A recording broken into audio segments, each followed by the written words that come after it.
मेरे धनावंशी मित्रों, बहुत सारे लोग ये भ्रम रखते हैं कि कोई धनेष्ठा नाम के ऋषि ने हमारे पंथ की स्थापना की। ऐसा नहीं है।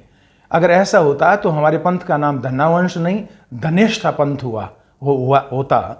और धनेष्ठा एक कल्पित नाम है।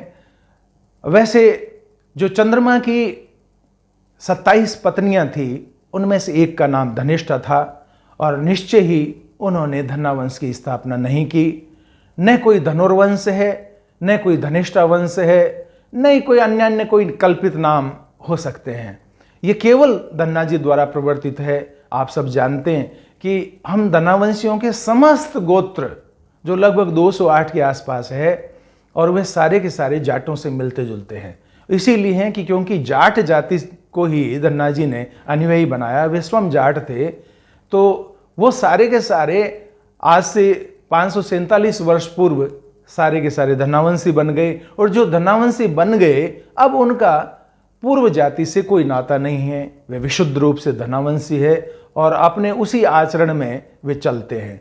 और आप जानते हैं कि हमारे लगभग 30 से अधिक महंत द्वारे थे और कम से कम 1000 हमारे मंदिर हैं, जो संप्रदाय के लिए बहुत जरूरी एक चीज होती है। वो सारी चीजें हमारे पास है। हमारे धनावंशी बंधुओं की सुविधा के लिए मैंने धनावंश पर 2 पुस्तकें लिखी है। एक पहले 2 साल पहले तैयार की जिसका नाम है धनावंशी संहिता। उसमें पंथ की संहिता से संबंधित सारी बातें हैं। और दूसरी पुस्तक जो आई है भक्त श्री धनाजी और धनावंश। मेरे ख्याल में धनावंश के संबंध में जिज्ञासा रखने वाले सभी लोगों के सारे प्रत्युत्तर इन दोनों पुस्तकों में प्राप्त होते हैं।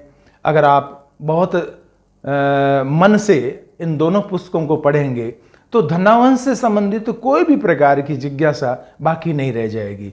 ऐसा मेरा आप लोगों से निवेदन है कि शीघ्रातिशीघ्र आप इन दोनों पुस्तकों को पढ़ने का यत्न कीजिए।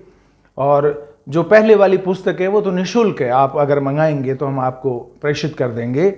और धनावंश से संबंधित और बहुत सारी बातें हैं जिन पर रिसर्च चल रहा है, शोध चल रहा है। अगली पुस्तक और आ रही है। मित्रों, धनावंश की स्थापना अन्य धन्ना जी के अलावा किसी ने भी नहीं की और उनके अलावा अगर कहीं भी कोई सूत्र मिलता है तो वो गलत है। धन्ना जी के कारण से ही उनके नाम पर ये धन्ना वंश है और कोई दूसरे धन्ना इतिहास में नहीं हुए। मित्रों, धनावंश की स्थापना धन्ना जी महाराज ने संवत 1532 में की, क्योंकि इसके पीछे ये एक बात है कि धन्ना जी रामानंद जी के 12 शिष्यों में से एक थे और उन्होंने अपने सभी शिष्यों से ये निवेदन किया था कि आज हमारे जो सनातन धर्म की स्थिति हो रही है उस काल में, मध्यकाल में, उस स्थिति को थामने के लिए सभी जगह पंथों की स्थापना हो रही थी। आप सभी जानते हैं कि जो 15वीं शताब्दी थी, जो 14वीं शताब्दी का अर्धांश था, उसमें बहुत सारे संप्रदाय सामने आए और उसी दौरान धन्ना से ये कहा गया तो 1532 में उन्होंने धनावंश की स्थापना की।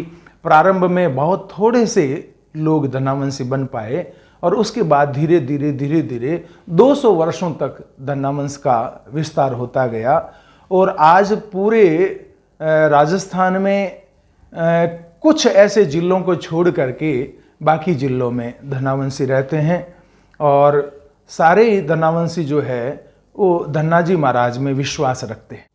मैं अपने स्वजातीय बंधुओं से कुछ निवेदन करना चाहता हूँ।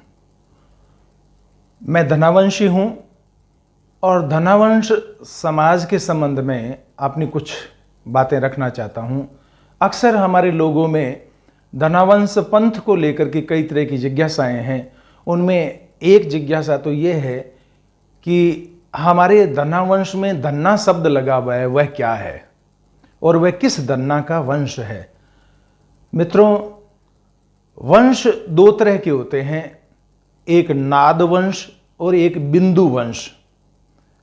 नाद वंश उसे कहते हैं जो गुरु के मंत्रों द्वारा पंथ चलता है, गुरु के अनुयायी बनकर के जो पंथ चलाते हैं उसे कहते हैं।